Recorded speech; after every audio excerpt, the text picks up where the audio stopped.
Daddy కిషోర్ని కలిశారా? అన్ని విషయాలు మాట్లాడారా? పెళ్లి ముహూర్తం నిశ్చయించారా?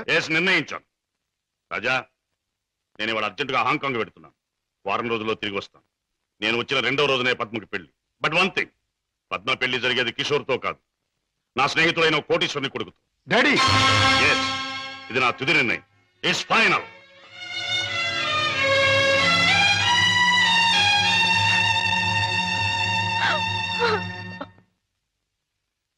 Mister Ramesh, Gupta and Gupta file తీసుకురా. Yes sir. File sir.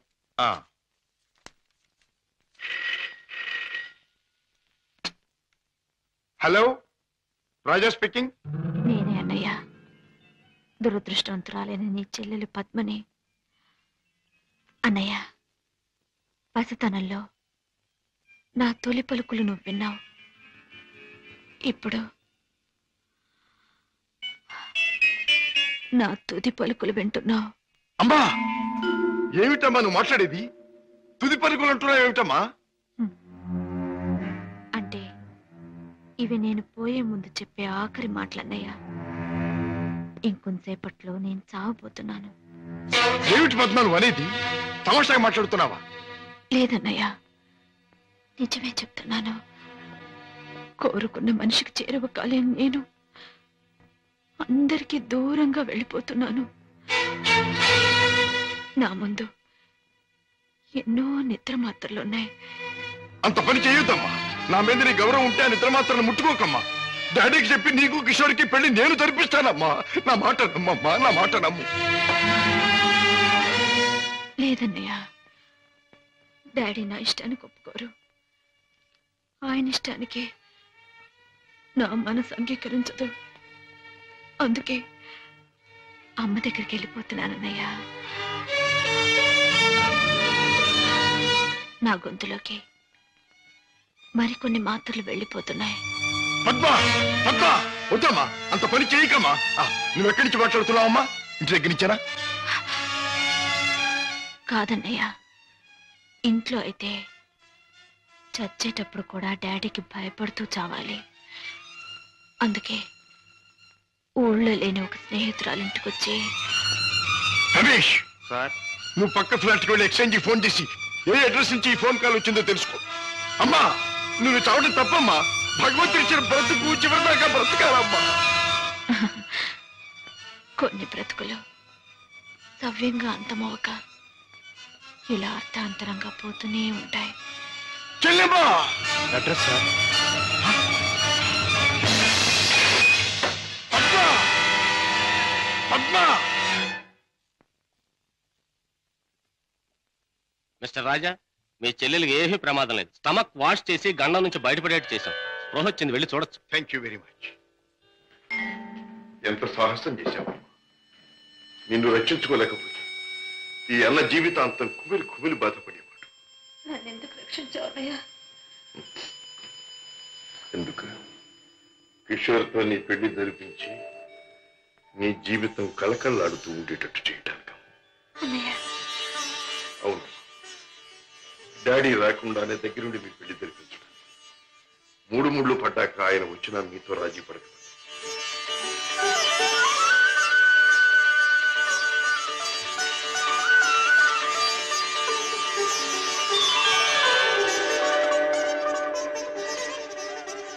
చిలకా గోరింకిల్లాగా మీ జీవితం నిండుగా ఉండాలి. కిషోర్, నువ్వు పాడే పాటలాగే మీ జీవితం మధురాతి మధురం కావాలి. బావా, నేను కోరుకున్న పద్మని నా జీవిత భాగస్వామిగా చేశావు. Thank you very much.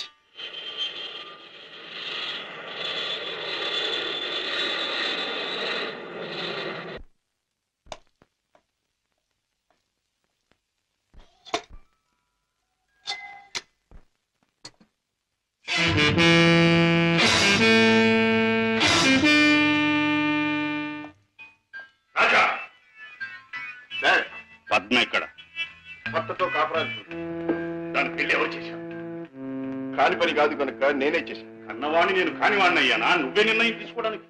తప్పుగానప్పుడు, తప్పనిసరి అయినప్పుడు ఎవరైనా నిర్ణయం తీసుకోవచ్చు. అయితే నీ మాత్రం ఆలోచన జ్ఞానం నాకు లేవంటావా? ఉండొచ్చు, కాని మీ ఆలోచన జ్ఞానము చెల్లాయి ఆత్మహత్య చేసుకున్న తర్వాత ఆమెను బ్రతికించలేవుగా. ఆత్మహత్య నుంచి దాన్ని రక్షించాలేమో కానీ ఆ లేనివాడి కట్టబెట్టి దాని జీవితాన్ని హత్య చేశాం. కోరుకున్నవాడు లేనివాడైనా వాణ్ణి చేసుకున్న తర్వాత ఆడది అన్నీ ఉన్న అదృష్టవంతురాలుగానే బ్రతుకుతుంది. రాజా, దాని మీద నాకు ప్రేమ లేనట్టు, దాని సంతోషాన్ని సౌఖ్యాన్ని నేను కోరనట్టు మాట్లాడు. దాన్ని ఐశ్వర్యంలో పెంచారు గనక, ఐశ్వర్యంలో ముంచారు గనక ఐశ్వర్యవంతుడి చేతిలోనే ఉంచాలనుకున్నాను. అంతేగాని ఆడదాని ఐశ్వర్యం అంతా ఆవిడ ఐదో తరవి. కట్టుకున్నవాడు పెట్టిన బొట్టు, కట్టిన తాలిబొట్టు, తొడిగిన గాజులు, ఉంచుకున్న పూలు, మీరు చెప్పిన ఐశ్వర్యాలన్నిటికంటే గొప్ప. మా చెల్లెలకి అన్నీ ఉంది, అంతకంటే ఇంకేం కావాలి? రాజా, నీకు అన్నీ ఉన్నాయి కాబట్టి ఏం కావాలి అని ప్రశ్నిస్తున్నాను. ఏమీ లేని రోజులు కూడా అనుభవించిన వాడిని కాబట్టి ఏం కావాలో నాకు తెలుసు. జీవితంలో అడుగడుగు నా పాఠాలు నేర్చుకున్న నాకు కొత్త పాఠాలు నేర్పాలనుకో. డాడీ, ఆల్ రైట్, నువ్వు చేయవలసింది ఏదో నువ్వు చేశావు, నేను చేయవలసింది ఏమిటో నేను చేస్తాను. కాఫీ. డాడీ. హలో పద్మ, కులాసగా ఉన్నావా? కూర్చోండి డాడీ. పర్వాలేదు. మిస్టర్ కిషోర్, నువ్వు పద్మను పెళ్లి చేసుకోవటం నాకెందుకు ఇష్టం లేదో నీకు తెలుసు. అయినా నువ్వు చేసుకున్నావు. Anyway, wish you happy married life. Thank you sir. But నాదొక్క కోరిక. ఏమిటది? ఈ లోకంలో నేను నా కొడుకుని కూతుర్ని చూసుకు బ్రతుకుతున్నా. వాడు నా ప్రాణం అన్నా కళ్ళన్నా తక్కువే అవుతుంది. కారణం అంతకంటే ఎక్కువ కనుక. కిషోర్, ఆడపిల్ల కన్నవాళ్ళని, ఉన్న ఇంటిని, ఇంటి పేరుని వదులుకుని పరాయి వాడిని నమ్మి వెళ్ళిపోతుంది. అలా తమను వదిలి వెళ్లే ఆమె సుఖంగా ఉండాలని ఉన్నంతలో కట్నాలని, కానుకలని, చీరలని, సారెలని ఇచ్చి పంపుతారు కన్నవాళ్ళు. అందరూ కన్నతండ్రుల్లాగే నేను కూడా నా కూతురు సుఖంగా ఉండాలని కోరుకుంటున్నాను. అయితే అందరి కన్నతండ్రుల కంటే నేను కలిగిన వాడిని కనుక, నువ్వేమీ లేనివాడివి కనుక ఇది నీకు ఇస్తున్నాను. చెక్ బుక్ నీ ఇష్టం వచ్చినంత డ్రా చేసుకో.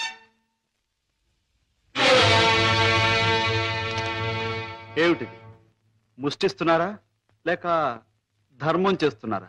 ఎలా అనుకున్నది డబ్బు. నా కూతుర్ని సుఖపెట్టడానికి నీకది చాలా అవసరం. చూడండి, పెళ్ళాన్ని సుఖపెట్టడానికి మామగారి దగ్గర చెయ్యి చాపి డబ్బు అందుకునేవాడు చేతకానివాడని నా ఉద్దేశం. నా భార్య కావలసిన సౌఖ్యం, సౌకర్యాలు ఏర్పాటు చేసి ఆనందంగా ఉండేట్లు చేయగలను నేను. I'm sorry, me cheque book అక్కర్లేదు. నేను సంపాదించుకోగలను డబ్బు. గిటారు వాయించటం, గొంతెత్తి పాడడం అంత సులభం అనుకుంటున్నావా డబ్బు సంపాదించడం? తలుచుకోవాలి కానీ ఈ లోకంలో డబ్బు సంపాదించడం అంత తేలికైన విషయం మరొకటి లేదు. అంత ఖచ్చితంగా ఎలా చెప్పగలవు? చెప్పడం కాదు, చేసి చూపిస్తాను. ఓ, అంత సమర్థుడివా? Well, let's see. డాడీ, కాసేపు ఉండి వెళ్ళండి డాడీ. నో, నేను వెళ్ళాలి. పద్మ, ఈ డాడీని చూడాలనిపిస్తే నువ్వు ఎప్పుడైనా ఇంటికి రావచ్చు. Best of luck. అమ్మాయి, ఇక వ్యాపారం మొదలెట్టేద్దామా? ఆలస్యం ఎందుకు? నేను డ్యూటీకి ఎక్కేస్తున్నాను. సత్యశమం అయిపోతున్నాను. నువ్వు కదలకుండా పడుండు, లేకపోతే నిజంగా చంపేస్తాను. అయ్యయ్యో బాబాయ్, మా బాబాయ్ చచ్చిపోయాడు. అమ్మా ధర్మం చేయండి అయ్యా, ధర్మం చేయండి అమ్మా, ధర్మం చేయండి బాబు. అయ్యయ్యో బాబాయ్, బాగా డబ్బులు పడుతున్నాయి, బాగా ఏడు. అయ్యో రామా, రామా అయ్యో చచ్చిపోయాడండి. అయ్యో రామా, రామా బాబు, తారాపడి బాబు, మా బాబాయ్ చచ్చిపోయాడు బాబు. రామా, అయ్యో. ఏం పిల్ల, మొన్న నువ్వు చచ్చినట్టే ఇవాళ మీ బాబాయిని చంపి పడుకోబెట్టావా? మీరా బాబు? మొట్టమొదటి మొంటికి రాకి తగిలింది. ఆగు, ఎక్కడికి వెళ్తావు? ఇవాళ ఏమైనా సరే ఖచ్చితంగా పెట్రోల్ పోసి శవాన్ని తగలబెడతాను. ఎవరు శవాన్ని బాబు? నీ శవాన్నే బాబాయ్. అనాథ ప్రేతానికి అగ్ని సంస్కారం చేస్తే పుణ్యం వస్తుందంటారు పెద్దలు. తగిలేస్తాను. నువ్వెక్కడ దొరికావయ్యా దేవుడా? మా వ్యాపారం మమ్మల్ని తెలుసుకునివ్వవా? మా బ్రతుకులు మమ్మల్ని బతకనివ్వవా? మా చావు మమ్మల్ని చావనివ్వవా? నిన్ను చస్తే చావనివ్వను. చావనివ్వు, చావనివ్వు. ఎక్కడికి పారిపోతావు? సార్ సార్ సార్ సార్, నన్ను వదిలేయండి సార్. ఏమైనా సరే ఈసారి నేను వదిలేది లేదే చిలక. నీ పేరేమన్నావు? సీత సార్. రాముడు ఎక్కడ తగల్లా? లేదు సార్. అందుకే ఇలా ఆంజనేయుడి వెంటబడి అడ్డమైన దారులు తొక్కుతున్నావు. ఈసారి నీకు అత్తవారింట రాజ మర్యాదలు తప్ప. సార్ సార్, నన్ను జైల్లో పెట్టిస్తే ఇద్దరు పసివాళ్ళు ఏడుస్తారు. వాళ్ళ ఉసురు మీకు తగులుతుంది. ఇద్దరు పసివాళ్ళ? అయితే నీ కట్టుకథ చెప్పి నన్ను తప్పించుకుందాం అనుకుంటున్నావా? కథ కాదు సార్, నిజం, దేవుడు తోడు. వాళ్ళని పెంచడం కోసమే నేను ఈ వేషాలు వేసేది. నువ్వు చెబుతున్న మాటలు వింటుంటే నాకు నిజమే అనిపిస్తుంది. అయినా చూడు, నేను వకీల్ని, సాక్ష్యాలు లేదే దేన్ని నమ్మను. చూపిద్దు గాని పద. పదండి. Come on. బాబు, పాపా, ఇదిగో మీకు బిస్కెట్స్. తీసుకోండి. బాబు, పాపా, బాగా చదువుకుంటున్నారా? బాగా చదువుకుంటున్నా మమ్మీ. పాపా, అల్లరి చేయకుండా బుద్ధిగా ఉంటున్నావా? మమ్మీ మమ్మీ మమ్మీ డాడీ ఎక్కడా? డాడీ చాలా దూరంలో ఉన్నారు. ట్రైనింగ్ పూర్తయిన వెంటనే తప్పకుండా వచ్చేస్తారు. త్వరగా రమ్మని ఉత్తరం రాయి అలాగే, మమ్మీ. తప్పకుండా రాస్తాను. టైం అయిపోతుంది, వెళ్ళండి. మమ్మీ, టాటా. సీత, ఆ పిల్లలు దురదృష్టవంతురాలైన మా అక్క పిల్లలు. ఒక మగవాడిని నమ్మి 2 బిడ్డలకు తల్లి అయింది. ఆ తర్వాత అతను మోసం చేశాడు. తట్టుకోలేని అక్క ఆత్మహత్య చేసుకుంది. అమ్మను కాకపోయినా ఆడ మనసు గల నేను వాళ్ళ బాధ్యత అందుకున్నాను. మాట రాగానే అమ్మ అనే వాళ్ళ పిలుపుకి తను ఊపాను. తల్లినయ్యాను. లోకంలో చెడుకి పాపానికి దూరంగా పువ్వుల్లా వాళ్ళు పెరగాలని ఇక్కడ చేర్చాను.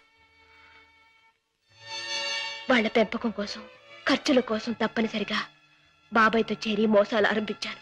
సీత, నీ లక్ష్యం చాలా ఉన్నతమైంది. అది సాధించటానికి అడ్డదారులు దొక్కక్కర్లేదు. ఏదైనా ఉద్యోగం చేసుకోవచ్చుగా. బాబుగారు, నేను ఎస్ఎల్సి చదివాను. ఉద్యోగం చేయాలనుకున్నాను. కానీ ఆడపిల్ల దీనంగా ఉద్యోగం అడిగితే ప్రతివాడికి మొదట తట్టేది తప్పుడు ఆలోచనే.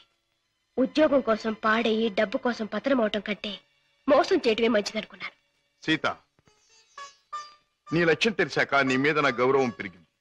అందరి మగాళ్ళలాగే నువ్వు నన్ను అంచనా వేయకపోతే నీకు నేను ఉద్యోగం ఇస్తాను. మీరు ఉద్యోగం ఇస్తారా? అవును, నేను లాయర్ని.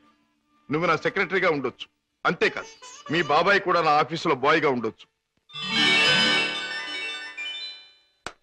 దొంగరాముడు, హాయిగా జేబులు కొట్టుకుంటూ 3 జేబులు 6 పరసలుగా ఉండే నీ బ్రతుకు ఇలా తెల్లవారిందిరా. పైగా కాకి డ్రెస్ ఒకటి అస్తమానం పోలీసులు జ్ఞాపకం రావడానికి. I'm very sorry for you man.